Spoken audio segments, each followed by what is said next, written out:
last video I built this guitar from a cheap eBay DIY kit I bought for about 60 bucks. And for the price, this actually is a nice guitar. But nice is not enough. So in this video I like to talk about how to upgrade a cheap guitar and make it better.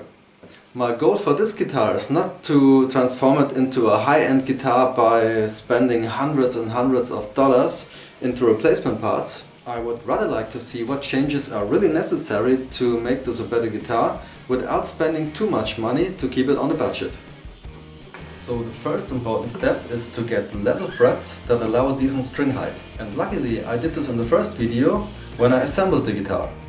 And I'm sorry to say this, but I've never seen a cheap guitar with a decent string height and without constant fret buzz. So leveling the frets and making sure that the nut slots are the correct depth is very important, because it will make a huge difference in the guitar's playability. Let's take a look at the tuning packs. Like everything else on this guitar, the tuning packs are very cheap and often these cheap tuners don't hold the tune very well. So if that's the case on your guitar, installing better tuning packs would be a necessary improvement. These tuners, however, seem to work just fine, but I'm going to replace them anyway, because I like to have golden ones. Now let's take a look at the nut. The nut is basically fret number 0, and as long as the sound and sustain of open strings is not different in relation to fretted notes, it will be fine. But this one is made out of cheap plastic, and over time the strings will cut into the plastic, which might lead to a buzzing sound. And especially on a tremolo guitar, bone for example, seem to stay in tune better. So I'm going to replace the nut with this bone nut. The next important improvement might be the bridge. This bridge is made out of very thin, lightweight metal. Not only does the bridge affect the tone, but it also can be a reason for breaking strings. Over time the strings might cut into the cheap metal of the saddles, and that can cause issues. On tremolo guitars, this also can be a reason why a guitar does not stay in tune. So a better bridge, or at least different saddles, will be an improvement. Now let's take a look at the switch and the potentiometers. So even if the cheap mini pots do their job, they can become scratchy over time, and they might even break. So while this is nothing that has to be done right now, replacing them in the near future might be a good idea. The next thing that has a big influence on the sound, well, is or are of course the pickups. This guitar has very cheap pickups with ferrite bar magnets. And while I think for a cheap guitar they sound okay, in comparison with good pickups they sound thin and somewhat small. So I'm aiming for something better. There are so many types of pickups out there that it can be difficult to decide. For this single coil strut I like to keep it authentic and go with some Alnico single coil pickups. And of course you can also replace parts that don't affect the sound. For example, I decided on a cream Pickguard with dice knobs and gold hardware, just because I like the looks of it.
Well, there you go, it's finished.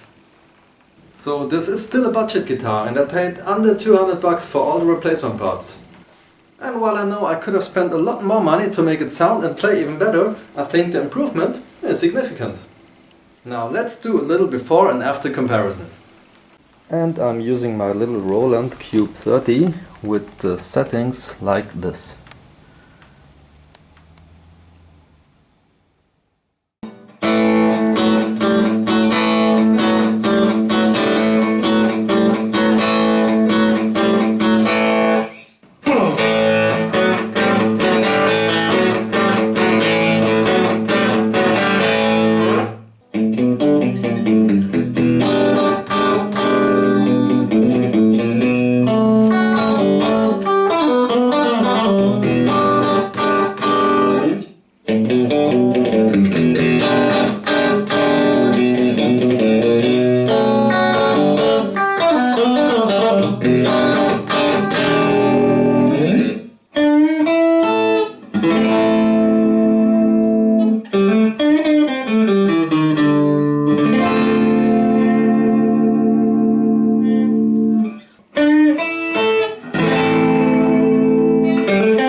there's really a difference, and the response from the pickups is so much better. So in my opinion, this guitar was really worth it, spending a little bit extra time and money. Of course, I don't know if I was just lucky with this guitar, but I'm really glad I bought it. So thank you for watching and see you next time.